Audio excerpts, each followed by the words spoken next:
नमस्कार दोस्तों, क्या कह रही ज़िंदगी में मैं ममता तिवारी आज पुरुष की डायरी का पन्ना लेकर हाजिर हूँ। बहुत सारे पुरुष मुझसे शिकायत करते हैं कि आप स्त्रियों के बारे में ही बातें करती हैं और स्त्रियों के बारे में ही लिखती नहीं।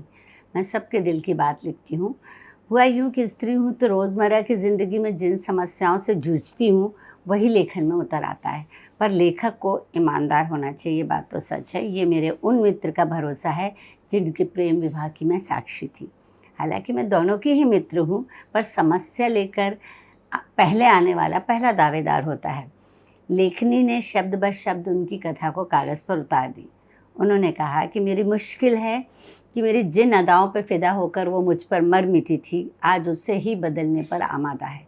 मेरा बिंदास व्यक्तित्व, आज़ादी पसंद व्यवहार और अस्त व्यस्त ज़िंदगी, लापरवाही, भूलने की अदा, बिखरे बाल, टूट के उमड़ के प्यार करना, सूटेड बूटेड बैठे हुए मित्र सच में मुझे पहचान नहीं आ रहे थे।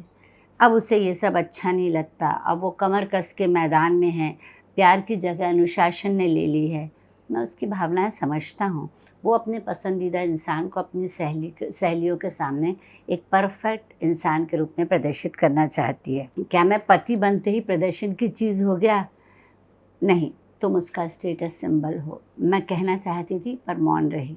वो कहता रहा, अपने कमरे में खुद को अजनबी महसूस करता हूँ। मेरा चिकना सिरहाना, मेरी टूटी टेबल, घिसा पेन, एक पुरानी डायरी, सिगरेट ठूसी हुई एश ट्रे, बिखरे कागज़ सब गायब हो गए जो मुझे लिखने की प्रेरणा देते थे। उनकी जगह ले ली है एक चमचमाते साफ़ सुथरे कमरे ने। नया सिरहाना, साफ धवल बिस्तर, व्यवस्थित टेबल। मुझे बैठने में भी डर लगता है कि कहीं गंदा ना हो जाए। मेरा कमरा मेरा नहीं रहा, मैं स्वयं को अकेला पाता हूँ। ये सुनकर मैं चौंक गई। अत्यधिक सफाई प्रेमी होने के कारण आदर्श पति की चाह में, आदर्श घर की चाह में मैं भी कुछ ऐसा ही करती हूँ। सावधान, मैंने खुद से कहा। मेरे पुराने दोस्त अब उसे अच्छे नहीं लगते। ये ठीक है, नए रिश्ते के लिए मुझे भला भला सा लगता है। खुद को खुद के लिए अब एक लक्ष्य पा गया हूँ जीने का। रसोई में गुनगुनाती एक छाया, बिस्तर में मुस्कुराती एक काया। भरा भरा सा लगता है मेरा घर आंगन, पर फिर भी जाने क्यों खाली सा लगता है मन। मैं जानता हूँ उससे मैं कभी कभी पराया सा लगता हूँ। मैं सीधे लफ्ज़ों में कही हुई बात आसानी से समझ जाता हूँ। उसे हर बात में सलीका चाहिए, हर चीज़ में खूबसूरती ढूंढती है। कभी तो आदमी बेतरतीब निश्चिंत पैर फैलाकर बैठे। हर समय तो सलीकेदार नहीं हो सकता ना। मैं हर पल स्तब्ध और सजग होती जा रही थी। बस मुंह खोलते ही चीनी की जगह मुझसे नमक पड़ जाता है। तभी शायद स्त्री पुरुष के संबंधों में चीनी कम का फॉर्मूला प्रचलित हो रहा है। वैसे भी आजकल शुगर फ्री का ज़माना है। आर्टिफिशियल मिठास से मुझे चिढ़ है और ज़्यादा चीनी से डायबिटीज़ का खतरा। उसे लगता है हमारे बीच मोहब्बत कम होती जा रही है। मैं समझ नहीं पाता कि मैं क्या करूं। मैं नहीं चाहता उसे कांटा भी चुभे, पर मुझे एहसास है कि शायद सबसे ज़्यादा चोट मैं ही उसे पहुंचाता हूं। मैं उसे बताना चाहता हूं पूरे इंतसाब के साथ कि वो मेरी ज़िंदगी में कितनी अहम है, पर मेरा काम जो हमारे जीवन यापन के लिए बहुत ज़रूरी है उसकी अहमियत को कम नहीं करते, पर उसे दोयम दर्जे पर खड़ा ज़रूर कर देते हैं। मैं उसकी गलतफहमी दूर नहीं कर पाता क्योंकि बोलकर व्यक्त करने में मैं थोड़ा कमज़ोर हूँ। मैं सोचता हूँ आखिर वो मुझे समझती है, पर यहाँ मैं गलत साबित होता जा रहा हूँ। वो समझना ही नहीं चाहती है। उसकी बात पत्थर की लकीर है। मुझसे बदलाव की उम्मीद रखती है, पर खुद को वो ऐसा बदल लेगी ये मैंने सोचा नहीं था। ये वो मेरी हमसफ़र नहीं जिसका हाथ पकड़कर मैं दुनिया की सैर करना चाहता था। वह पढ़ लेती है मेरे चेहरे पर जाने क्या क्या, और मुझे निगाहों की भाषा ही समझ नहीं आती।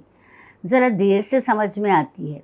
उसे मेरे आने का एहसास पहले ही हो जाता है, जबकि मैं तो तारीखें भी याद नहीं रख पाता, और इस भूल की सज़ा मुझे हमेशा मिलती रहती है। ये मेरी आदत नहीं, कुदरतन ऐसा होता है, पर उसकी सजगता हमेशा मेरे भुलक्कड़पन पर हावी रहती है।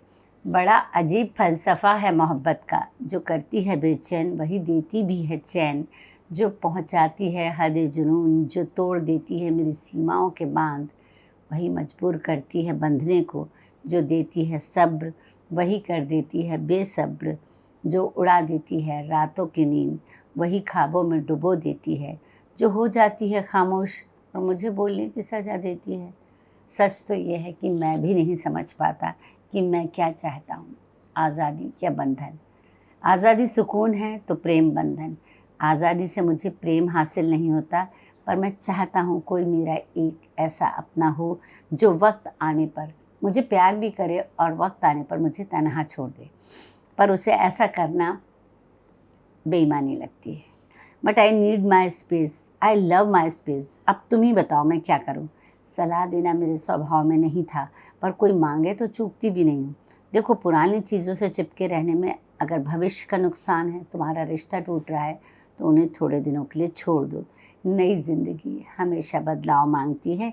जिन्हें हम प्रेम करते हैं, जिनके साथ जीना पसंद करते हैं, उनके लिए थोड़ा बदलने में हर्ज नहीं।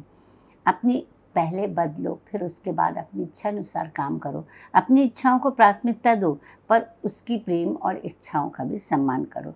देखना, फिर सुबह सवेरे मुस्कुरा के पूछेगी वो, और क्या कह रही है ज़िंदगी।